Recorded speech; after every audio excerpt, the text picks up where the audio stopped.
there's been a big growth in the NA and low ABV market here in the U.S. in the last few years, and we're really excited to be addressing this market with some resources. If you haven't seen yet, right on the front page of our website on RahrBSG.com, there's a link to we're calling our NABLAB Toolkit. It's got all sorts of recipes and resources for you whether you're just starting out in the NA or low ABV space, or if you've been brewing them for years and just are looking for some additional resources. So definitely recommend checking that out. This webinar is one of our pieces of that toolkit, and we've got another one coming up with our Manager of Technical Training and Support, Ashton Lewis, on November 7th. So if you haven't registered for that, please do. But I'm going to hand it over to Aaron, who's going to be talking with you guys about the low ABV market. And Aaron, take it away. Thanks so much for joining us, everybody. Without further ado, I'm going to jump into low ABV, the market you're missing, brewing and marketing less than 4% ABV beer.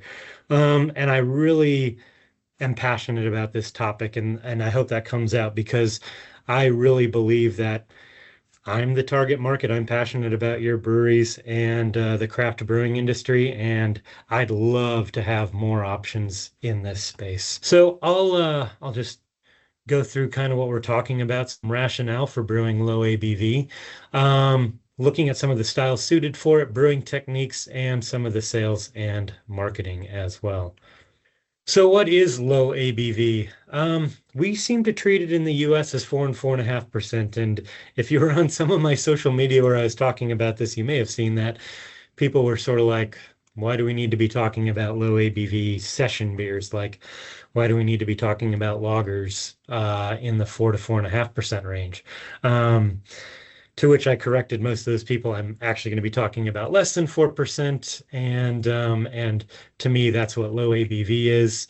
Legally in the U.S., it's actually 2.5% or lower. So you can actually put that your beer is low alcohol on the can if you're at 2.5% or lower. Globally, low ABV is also recognized as below 4%, typically 2.5%. You'll see it called mid-strength in the UK, and oftentimes that is kind of categorically what it refers to. Germany, Belgium, New Zealand, they all have their own low ABV segments that are dictated sort of by the government and by a tax bracket. So we don't actually have that here. We just do it by the barrel. And it's one reason that brewers possibly aren't making some of these low ABV beers to begin with, is that it wasn't a justification for a lower tax bracket. So that is a reason why you see low ABV styles traditionally in the UK, Scotland, England, Germany, that sort of thing. So those low ABV styles still exist, and some of those tax breaks do still exist as well.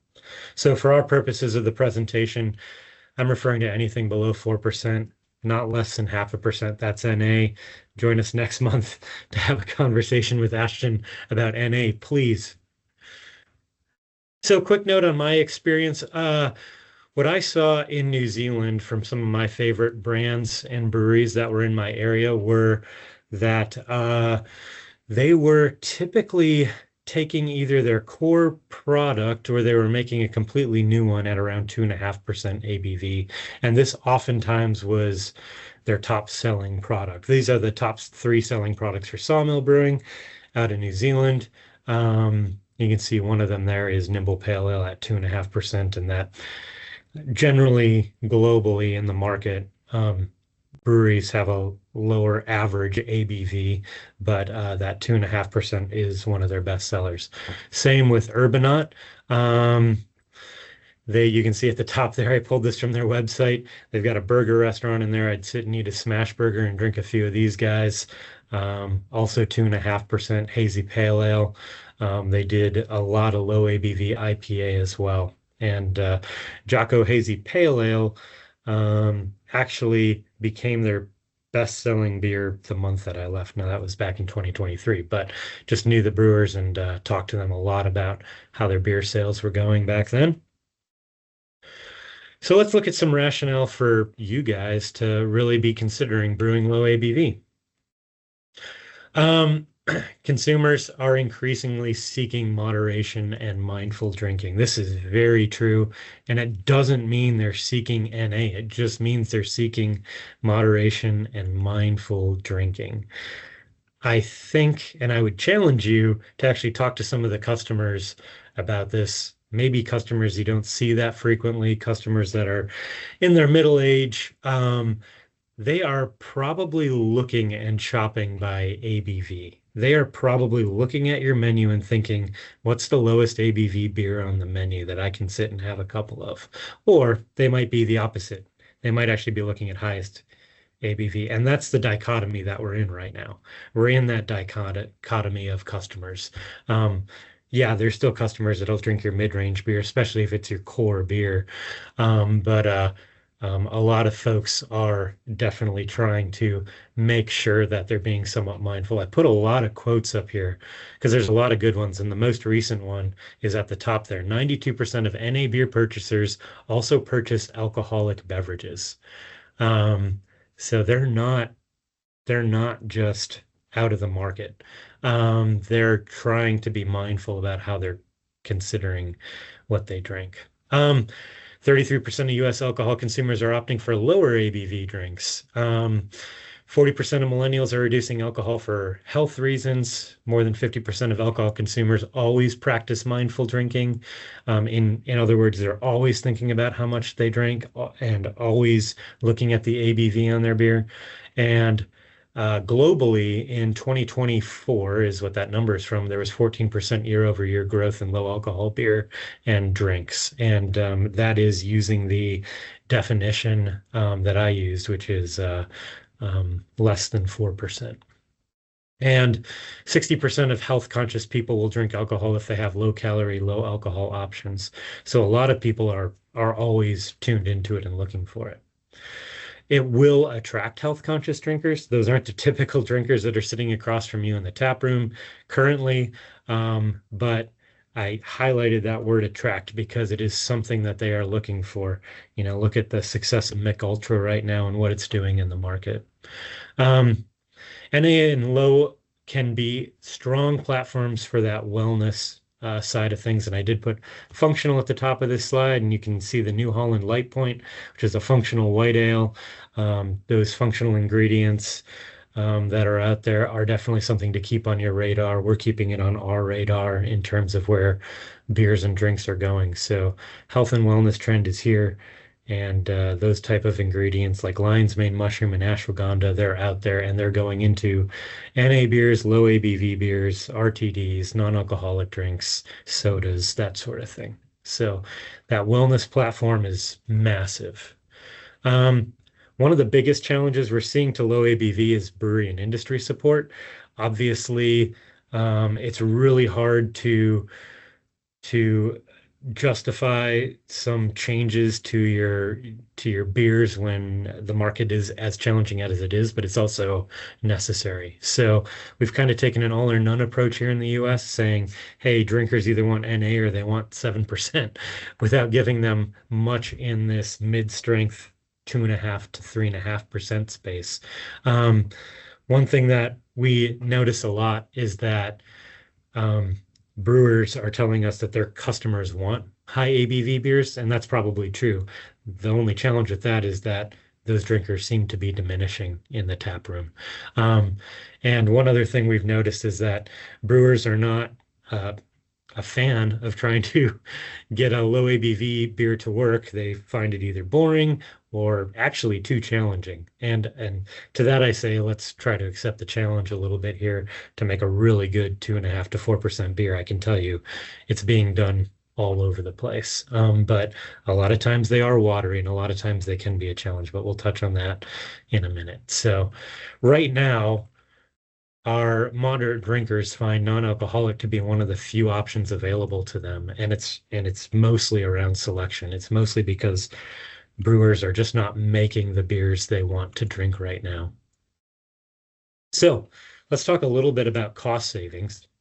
Obviously, ingredient efficiency is one. There should be lower raw material amounts, which should equal lower finished product costs.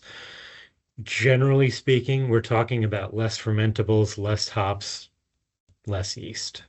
Um, so ingredient efficiency is definitely core to making these work for you in terms of margins across the table. Faster fermentation and turnaround means less resource time, uh, and it can really shorten production cycles, reduce energy, and create quicker turnaround for you at the brewery. Now, I know a lot of breweries have volume available right now and shorter production cycles in terms of being a necessity maybe aren't there, but think about the reduction in energy as well. Higher ABV beers oftentimes require additional conditioning, aging. Sometimes this is energy use that isn't factored into all of our costs. Sometimes we're just thinking about the raw materials. So higher throughput and new wort stream options are also worth considering. A single mash can yield twice as much beer if you're making a 5% mash and you want to manage two separate 2.5% wort streams off of that. So could be the same or a different beer, could just yield twice as much beer, your call. But you have other opportunities here to really create two low ABV beers at the same time. Some of you might already be playing with high gravity and creating those wort streams off of that, but low ABV makes it pretty easy. Keep in mind that had this come up when I was having a conversation around quality control and safety and pasteurization. Um, yeah, you have less alcohol and you might be using less yeast, and you may need to be more attentive to your fermentation and conditioning.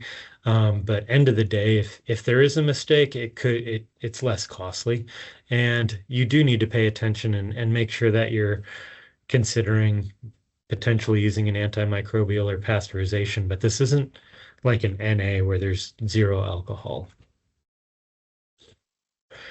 Sorry, some of my bullet points are popping up at random times here. I just didn't do a great job laying them out. So we'll start at the top. Unique brewing options between unique and historical styles. You can be really innovative here, or you can lean into old styles that are already, you know, lower ABV. I've got that Excelsior can over there from a local brewery here in Minneapolis. They just made their hazy IPA about half the ABV, coming in under 4%, and it's doing quite well for them. Um, so 2 and 3 are kind of like, I put question marks there because it's something that you guys need to consider. Do you want to offer a cheaper beer, or do you want to make more margin? And at this point, I just did a little bit more research into this. The NA beer price point is the same or higher than most beer that's out there. So there's been a premiumization put on it, and it's not because of the alcohol. So I think it's something worth calling out.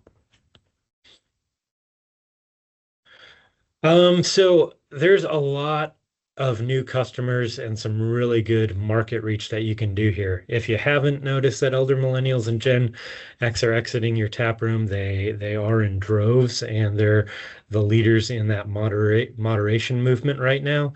And Gen Z has really yet to arrive in numbers. So a lot of times they just don't see beer as having an option for them. So some of them don't see the value of an NA beer because there's not much to it. Now, you could make it a functional beverage. Obviously, you can make it a THC beverage in some states, or you could just put a little bit of alcohol in there for them, and that is a function of the beverage that they are not completely ruling out. In fact, in terms of abstinence across Gen Z, it's not much lower than other generations. It's just that they are trying to consume a lot less. So we're just not giving them those options, and sometimes it's defined by how much free money they have to spend. Sometimes it has to do with how they value alcohol versus THC or another beverage, but they are not seeing a lot of options in the beer market for them. Um, one thing that does happen with low ABV is that oftentimes people stick to it. So if they find a low ABV beer that they like, a low calorie, low ABV, even better, they stick to that beer and then they stick around and drink more of it as well. So there's larger volumes consumed by less customers to get to the same numbers in the low ABV space for sure. And I didn't put one little note in there, essentially people will sit in your tap room and drink more beers. And the zebra striping has become a thing with NAs and high alcohols, where they'll drink a 7% and an NA. It kind of harkens back to the all or none approach, but they can do it with lower ABV beers. Or if they're trying to wind down their night and they're still having a great time at a bar or restaurant, they don't want to keep drinking a 7 or 8% beer. Maybe they'll have a 2 or 3% beer or an NA to wind down their night. And it's just a much more unique and versatile offering. It offers something very different to folks. So it's definitely a gap in portfolios at this point in time. There's no other way to put it. It's something that if you're not offering it, it's a gap. And and it's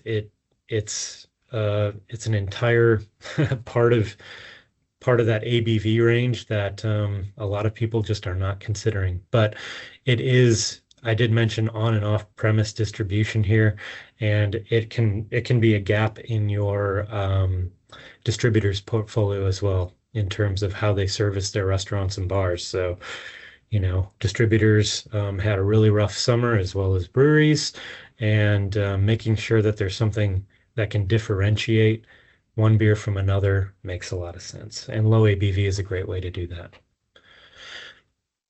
So let's look at some beer styles that are suited to brewing low ABV. And I'll start with some traditional ones here. I always say licked beer, but lished beer.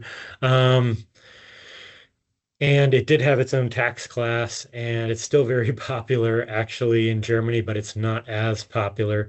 They switched over to the diet version of these with lower carbs, lower alcohol, and lower calorie, and it's more in that Mick Ultra space for a lot of the German brewers that are out there. But keep in mind that it's really just a class of light beers that are in the market there.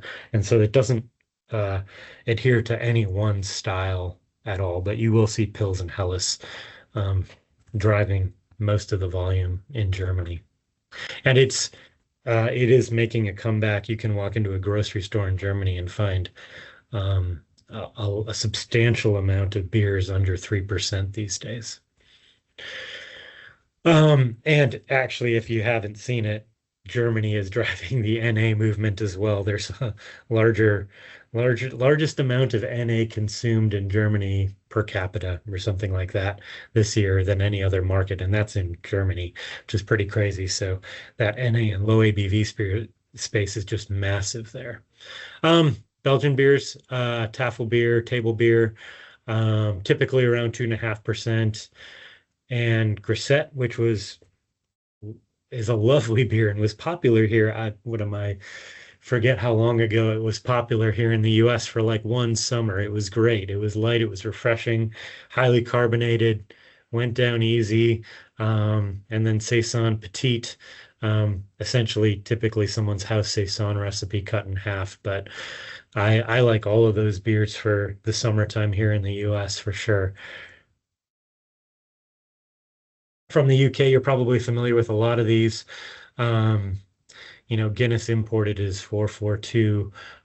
Typically in other countries, it's 3.8% ABV. But all those other traditional styles that are up there, English bitter, mild, Scottish light, the Shilling beers, you're talking that 3 to 4% range. And obviously, you can go sit and still get one of those on cask in the UK quite easily. And some of those beers make it over here as an export, but are definitely a little less popular in style. Always interesting to um, see when see these beers on tap here in the US because they're definitely haven't been trending upward lately, but English mild definitely seems like one that had some traction maybe a couple years ago in tap rooms as a low ABV beer. Just seeing a little bit less of it now these days, it seems like.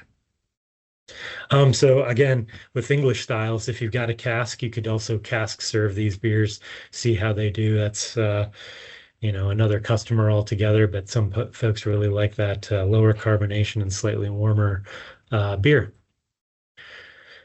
Other low ABV beers worth talking about, a couple German ones there, the Berliner Weiss. Obviously, you can add the syrup.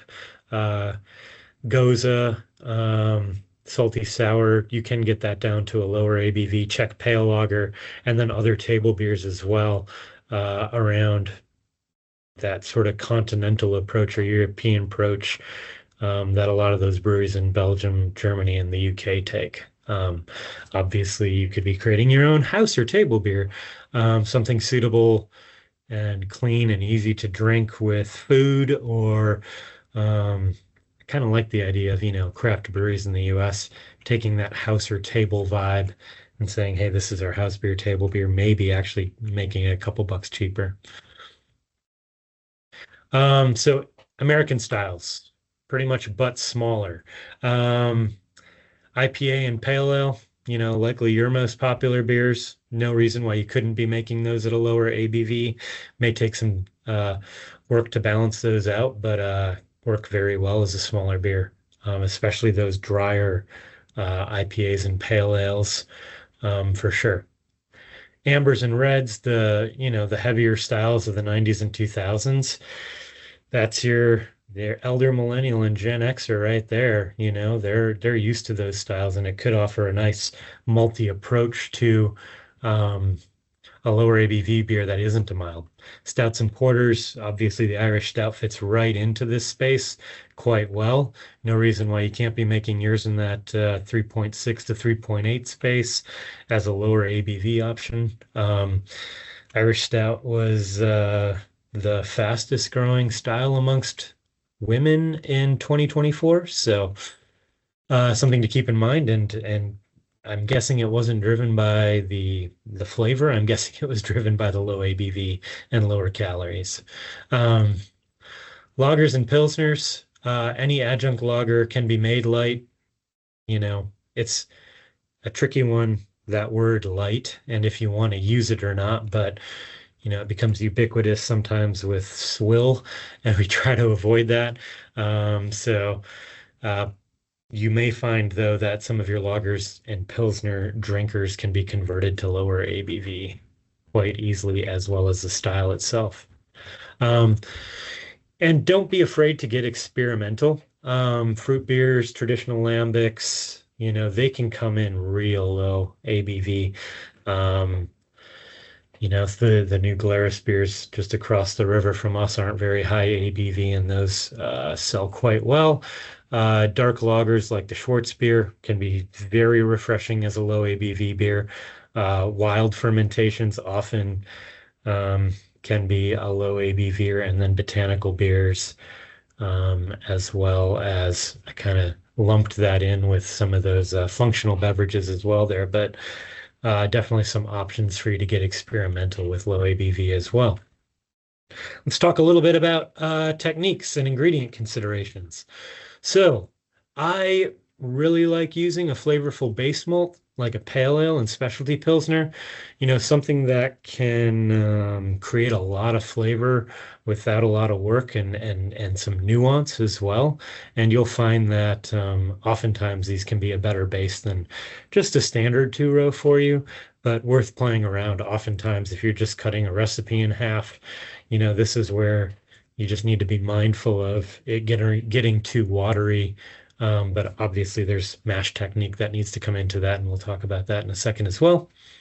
Dextrins can be a very big help in terms of that perceived mouthfeel, head retention. Talking to a few brewers who are making some low ABV pilsners, they're adding 10% or more sometimes of these dextrin malts to really add a really nice body to it. But they're starting with a very light style as well. So um, I took their advice and said increase by 10% of usual, which seems high, but obviously it can come in quite handy in these styles. Uh, can drive flavors in small quantities. One thing worth considering is keeping your recipe the same or actually decreasing your caramels so that they don't get too overwhelming or too harsh when you don't have that ABV and base malt to balance them against. So cutting back is a good thing there. Roasted malts utilize 5 to 10% less than typical 4% ABV beers. This was one that, I talked to a handful of brewers that were making these beers, and they were very helpful and very willing to share a lot of information. Not a lot of them, had used roasted malts in these styles. Some of them were just saying, yeah, we're doing a traditional Irish stout or something like that. But in terms of backing those off, but I, again, just kind of conferred with them, and that seemed to be what people believed if they were going to step a recipe down. So early hop additions were definitely one that took some learning. You definitely need to reduce your early additions down 10 to 20%. That alpha acid is just not quite as necessary when you don't have large amounts of malt there. Obviously, some of the current IPA and pale ale styles don't have a lot of early additions to begin with, but just something to keep in mind. Keep in mind that late hop additions don't have as much to hang on to in the beer, so some of those aromas and volatiles can be lost. So increasing late hop additions can be a really good thing. It's a great way to add, that additional sort of flavor and aroma, if we consider them a component of each other. And if you think about the amount of proteins that are in there without increasing, say, your dextrin malts, it does make sense that you would need to increase these somewhat. And then on yeast, you can pitch down, but it just depends on sort of what your normal protocol is at different Platos, different gravities moving forward. So just keep in mind, there's definitely a lot less sugar in there that needs to be consumed. So some ingredient considerations, these are from our portfolio. I talked about the dextrin malt, chip malt, very similar to dextrin malt. Barca Pilsner is a great flavorful Pilsner base malt that'll add a really nice roundness to a lighter beer. And then LA01, something to think about there when you're thinking about maltose negative yeast versus like low attenuating yeast, whether you want to switch to something that's truly maltose negative or not. So, talking more about mash management here, using higher temperatures, giving your mash a little bit of time at the end between 158 and 162. Talk to a couple folks that do a bit of a step mash through these. They really think it does help balance and improve these beers.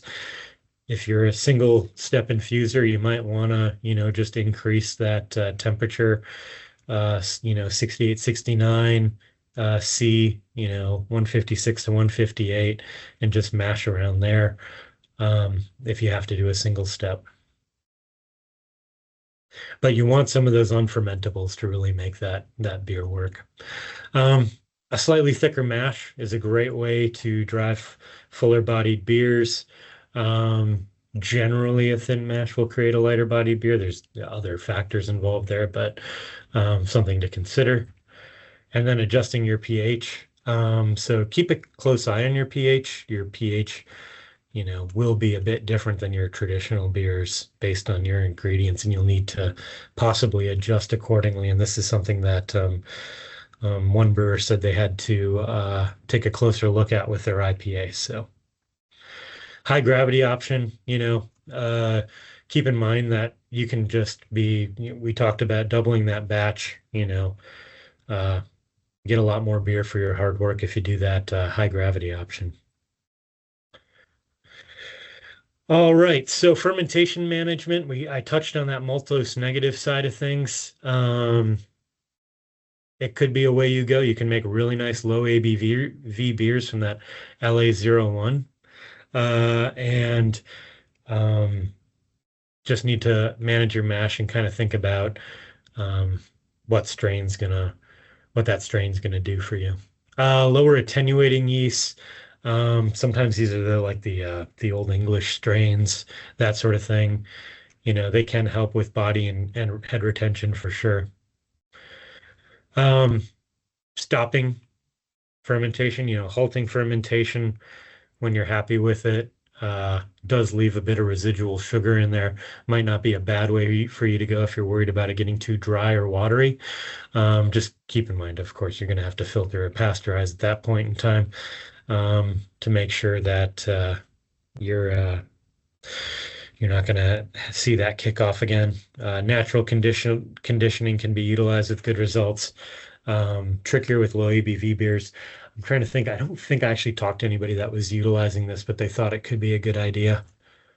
So, that touches a bit on making it. I think one thing to keep in mind when you're talking about these, and I'll just get these up on the screen here, is uh, highlighting the beer and advertising it is actually quite important. This is maybe beyond just your core market. And it may be going out into market, into restaurants and through your distributor. And people may need an introduction to the fact that you're even brewing low ABV. And some of these core customers just might not find you, the core low ABV customers. Um, the other thing that was brought up by a few folks is that it helped to give it time. One person put it in a mix pack that they were doing, and then the next thing they knew, they were getting a ton of requests for it. Um, and another person said that initially when they launched it, they didn't even really make any announcement. And the second they put something out on social media, they just started coming into the tap room for it. So people need to people need to find out about it. It can be a new audience, and sometimes that just takes time. And don't be afraid to gather feedback and adjust to what you're doing. You definitely need to listen to those consumers that are in this space. If they're not a fan of it, then um, adjust what you're doing. And don't undersell your low ABV beer. This is a conversation that I had with some folks. And I guess what came out of that conversation is I kind of realized that maybe there's a few breweries and markets that aren't quite ready for low ABV beer. They were a market that, even he said, yeah, we're 2 to 3 years behind most craft beer trends here, and their customers are a little different, and some of them he felt like some of his customers would be challenged. And so I think that was a very interesting one. It was sort of is your market ready for low ABV beer? Conversation. Maybe his wasn't, but I do also think that maybe he just wasn't thinking big enough as well. So, and the biggest point is you've got to be excited about it. It's difficult sometimes for brewers to get as excited about these beers as your market probably is going to be. And that's true of your taproom manager and your sales team. Your sales team is selling craft beer because they love craft beer, and maybe they're not a moderate drinker. Maybe your brewer is not a moderate drinker. Maybe your taproom manager isn't. The negativity around this can start at your brewery. And that actually is oftentimes the biggest challenge for these things to take off. So you've got to be excited about it to get your customers excited about it, to get your team excited about it. Otherwise, it's a real challenge. So everybody's got to be on board with what low ABV can mean. The additional volume, the new customers, a higher margin product. I mean, it may not get your brewer excited, but it should get you as a potential brewery manager owner excited about it. So, and sometimes, um, sometimes customers, they need to be led a little bit, and sometimes your team needs to be led a little bit to just really truly uh, get on the bus with this one. So you might even find some of your core customers who drink your double IPA are more than happy to drink a low ABV um, in between some of those high ABV beers. One thing that I talked to one brewer about who did put out a beer with the word light on it was that it was very hard, even in the craft brewing segment, for him to fight the light lager connotation. Um, but I think that's just up to you in terms of how you approach it. Uh, One thing that is a challenge is that some of these people might not be in your tap room. One, they've either given up or they just don't believe you have something for them. So you may have to figure out how to reach folks outside your tap room. And I call this the low ABV superpower. It's still a beer, but can tap into a new audience. If you've been open a while, there might be some beers that you're associated with, and maybe they're IPAs, maybe they're high ABV. It might not be a low ABV option, so you might need to address that with your market. Events are a great way. Not everyone at a beer event wants to be there or wants to drink high ABV, or maybe it's 100 degrees out and maybe it's not a great day to be drinking high ABV beers. You'll also be able to gather a lot of feedback if you're at some of these events where people who wouldn't regularly go into your tap room or folks you wouldn't regularly engage in the retail space are there to give you feedback. Um, and just consider it an opportunity to grow your brand and what it's associated with. People might actually have an aversion to your brand because all you do is sours or IPAs or that sort of thing. And not everyone is after that. And if they can start associating your brand with being considerate to their moderation, it can go a very long way. So I think that's definitely something that we've started to see brand equity increases in your market and with your customers when you can offer something low ABV. Um, in terms of this slide, it kind of calls out some of the things we've touched on. It's definitely great as a beer with meals. It's definitely a beer that isn't all about the party life. It's more about these folks on the right here just enjoying a beer at home or with their buddies without getting rowdy about it. I think a lot of us are living the mom life or dad life or living life in general, and nowadays we just need a beer to chill out. And I think that's kind of where the association is starting to go, and it's especially strong with low ABV. Um, it is a social beer. You can sell a lot more volumes, more beer, longer stays in tap rooms. This is something that I talked about with the New Zealand folks a lot. They sell a lot of low ABV through their tap rooms, and those people stick around a lot longer and drink a lot more beer. Off premise, it's something that can be uniquely you out in the market. And if you can call it out loudly, it's people are going to take notice because we aren't inundated with low ABV beers yet. It's not quite like the situation around IPAs where it's really hard to differentiate yourself.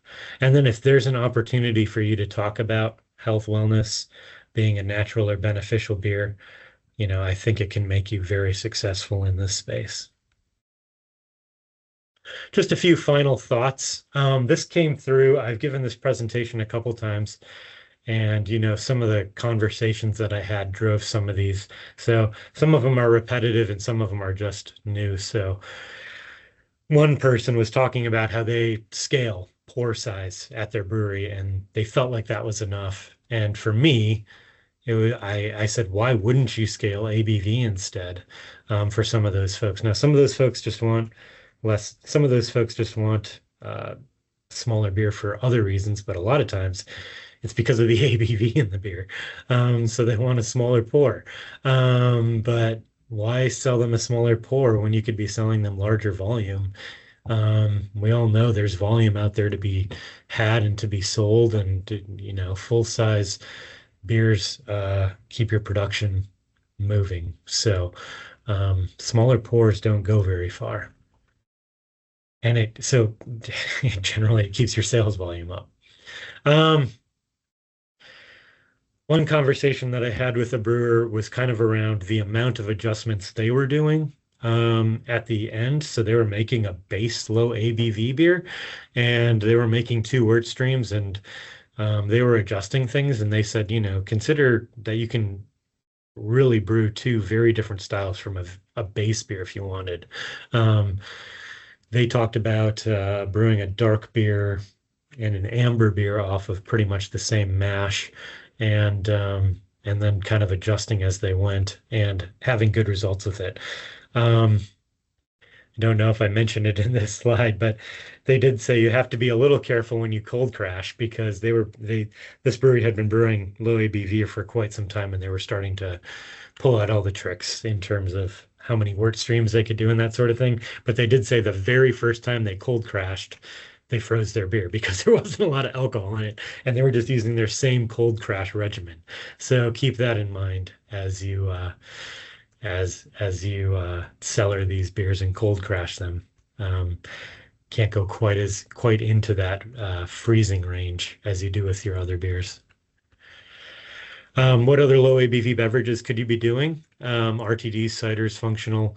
I think there's a lot of opportunities out there in this low ABV space, so just keep that in mind. Not all of your customers put the same value on ABV content. I touched at it at the beginning. I'll touch on it once more. A larger number of folks every single day are shopping by ABV content. Some of those are shopping high ABV, but even more so, they're shopping low ABV. They'll take a look at that. So um, I'd I'd uh, I'd challenge you to talk to some of your customers about that, especially if you start brewing a low ABV beer, if that's something that they were looking at. Um, I mentioned the premiumization of NA in the market, starting to see a bit more of that from craft brewers. Definitely a margin lift in regards to this product. And we've talked a bit about those wort streams and blending.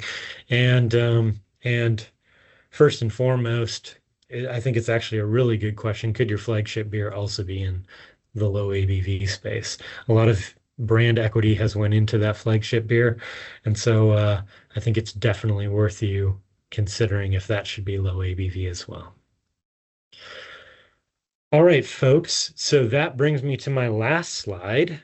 Not sure if anybody got to try out the Q&A system or if there's any questions here coming through at the end of this now that we've come through most of my bullet points. Yeah, I don't see any yet, but Okay. I wanted to pop on here and just, yeah, remind everybody to, if you have any questions or thoughts or comments, please use the Q&A. A question that came in my mind, though, while we're waiting for some folks to put them in there, I'm just wondering about who's driving the conversation around the demand for low ABV options? And maybe if you're a brewer in here and you want to comment on that, I'm just wondering, are these things that the consumer is asking for? Or Hmm. specifically, I'm wondering, are distributors asking their breweries for these products? Or are breweries saying, people want this in my tap room? Like, who Yeah. are distributors looking for these products, really is the gist of my question. Yeah, it's a really good question, Matt, and definitely I think we could get some brewery feedback on that. I think most of the brewers that I talked to had to come about it themselves. It wasn't something that was essentially driven by their distributors, sometimes by their customers. But essentially they were saying, okay, we know that people are looking for more moderate options. Let's just throw a line in the water and see what we get. And Yeah. to that point, that's the thing is like if you're gonna fish with a big lure, you're maybe gonna catch some higher ABV big fish. But if you want to go for trout, you got to tie a fly on. You got to throw a low ABV line out into the water. So I think for a lot of folks, it's been exploratory up to this point. Yep, I think so. Do have a question here from Dave Miller. Thanks, Dave. He said, I noticed that LAO1 is a POF positive strain. Are you aware of any others out there for low ABV beers that are POF negative? There are low ABV strains that are out there. Lallemand Lona is out there. There's others. I know that there's a lot of work going into making these low ABV strains better, more efficient, uh, more POF negative strains. There's a lot of different yeast types out there that are maltose negative. And I think we're going to see, as low ABV and non-alcoholic beers grow, we're going to see a large number of yeast come on the market that are POF negative and great for brewing low ABV beers. Think so. The last Yeah, low AB, I will say the last low ABV I brewed was just with USO5 and it turned out quite well. So just an American pale ale. So you don't need to use LAO1 or a strain like that. You can use any yeast. Yeah. you touched on a lot of stuff here too. And again, if you have questions, please put them in the chat. I do have one other question for you too. When you were talking about the marketing of these products, if I'm a brewer and I'm wondering about how to approach this market, and I already have an existing brand, you know, what do you think is a better way of going about launching a low ABV product? Would you go and say, okay, here's my flagship IPA, or flagship Pilsner or whatever, but here's my low ABV version of it, and call it, the same thing. Let's say Aaron's IPA and Aaron's IPA low ABV or whatever. Or Yes. would you recommend people maybe positioning a low ABV beer as part of like a different brand or something? You I know what I mean? I really liked the approach that Excelsior Brewing took, and I talked to them a little bit about it. So I had a can of Little Wavy, which is their hazy IPA at 3.7%. The very first time they launched that, they launched it in a mix pack of their IPAs to get people to try it. And it actually was so popular that they ran out in the tap room and now have to make some decisions about whether they're going to put it out on its own or continue to do that mix pack with it. So I think if you can put it as part of your as part of your core products and showcase it that way, it's great. If you're going to do something different, completely different with it, um, and you're going to make it a functional beverage or something like that, then it could be worth rebranding. But your brands have equity, and I Yeah. think that's good to keep in mind. I think I've seen that seems to be the approach that I've seen more Yeah. often. And then so for some folks who are brewing an NA, it seems like they're spinning up an entirely different brand well, I've seen a Yes. lot, but that seems Yeah. to be something that's consistent. Yep. Okay, I got a question from Scott. Thanks, Scott. He says, if brewing a 5% wort and wanting to split, what is the water addition ratio to arrive at 2.5%? I'd have to do some Uh, back of the napkin math here. yeah, I'd have to do a bit of back of the napkin math myself too, but shouldn't be too hard to figure out. There are calculators out there in terms of volume and density that you'll end up with in terms of your brewing calculator. So sorry, I don't have that off the top of my head, but um, what you what you can do is you can literally put your 2.5% recipe into Beersmith or Brewfather or any app that you want, and actually just increase the volume of that recipe, and it'll give you that. So or actually you can convert it to a different ABV in some of them as well. Yeah. I got a couple more. Again from Dave. Thanks, Dave. Is it possible or safe to brew a low ABV 3.5% beer and package in cans without pasteurizing or other sterile filtration? The answer is yes, it is. Above 2.5%, you really shouldn't have too many issues in terms of that, as long as your practices have been clean. It's pretty much the same risk that you'd have with any other beer that you're brewing. I'd say also if you do want to pasteurize, sounds like you don't want to, but we do have a great video that Fermentus put out. It's in our NABLAB toolkit, again on the front page of the website, that shows people how to do small batch pasteurization with some of their existing equipment. So I'd recommend checking it out. But to Aaron's point, it's not required for a beer of that alcohol, but still an interesting video. I do have another one. I noticed that LAL1 is a. Oh no, sorry, I already read that one. Are there Is there a low-end ABV percent that the industry or FDA considers safe without pasteurization? I guess that's kind of the same I'd have to question, but just different spin on it. I'd have to take a look if there's a federal recommendation. I'm not quite sure. Um, Yeah. it used to be there was a I don't know. This is anecdotal 100% for sure. But there was a recipe book in the UK that talked about being above 3.2. But I would say above 2.5% is probably you're starting to get into that safe zone. But I think that can be a little bit of searching can provide probably a few recommendations. Now, the challenge is that, alcohol in general, in terms of the antimicrobial properties and sort of everything else going on in your beer, i.e., the amount of sugar and all of that, and pH and all of that also matters. So it's not just ABV. But typically with a beer at a beer pH with a beery amount of sugar, you're usually pretty safe when you get a few percent of alcohol in there. Good stuff. Again, we've got another couple minutes, so please put your questions in the chat if you got them. But I've got another one for you, Aaron.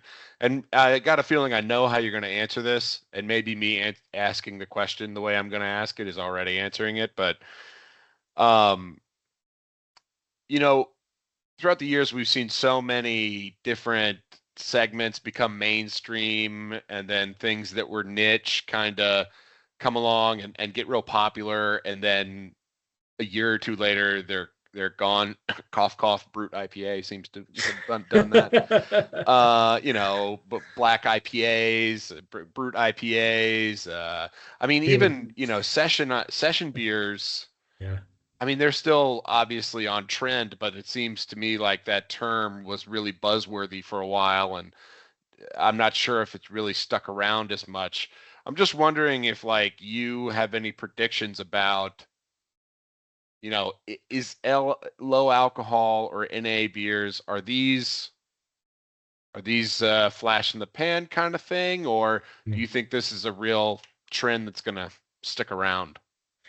Um, I think, they at some point will reach a peak popularity, but NA and low ABV as categories are so broad, we can be talking about any number of styles. Yeah, that's And true. so that's the biggest difference is that styles are so specific to a beer that and to a drinker that low ABV and NA have so much range.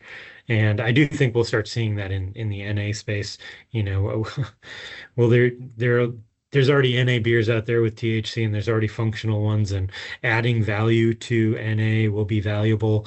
But low ABV, the value is still in the alcohol for the drinker. And the value's in being able to have a bit more of a controlled amount at a time, to make it much more sessionable than what we currently have on offer in the market. Yeah, good answer. All right, I think that Cool, might be man. about it. I've not seen any other questions come through. So, Aaron, thanks so much for presenting this today. A lot of really great information. We're going to make the recording available on, again, our NABLAB Toolkit page for if you want to rewatch it. Oh, wait, I did get one more in. Here's another question. Is anyone having success using enzymes in the mash to lower the production of fermentable sugars, leaving Oh, more body, yeah. or are most just using high mash temperatures? I'd say high mash temperatures for sure, Yeah, is the number one way, but I think that most would be a common. nice, Yeah, uh, that would be a very creative way to definitely approach this. So, definitely, like I said, you can get experimental with this. There's a million ways to crack low ABV to brew it, just keep in mind some of the core things that we talked about today. Yeah. great. All right, Awesome. yeah, as I said, everybody, please look out for the recording on our toolkit from the front page of the RahrBSG website. And if you are available or we'd love to have you join us for our next webinar, which is going to be on November 7th. And we're going to actually be talking about troubleshooting NA and low ABV recipes. So this should be a really good one. So thanks everybody for attending today and hope you have a great rest of your day. Thanks, Matt. Thanks, everyone.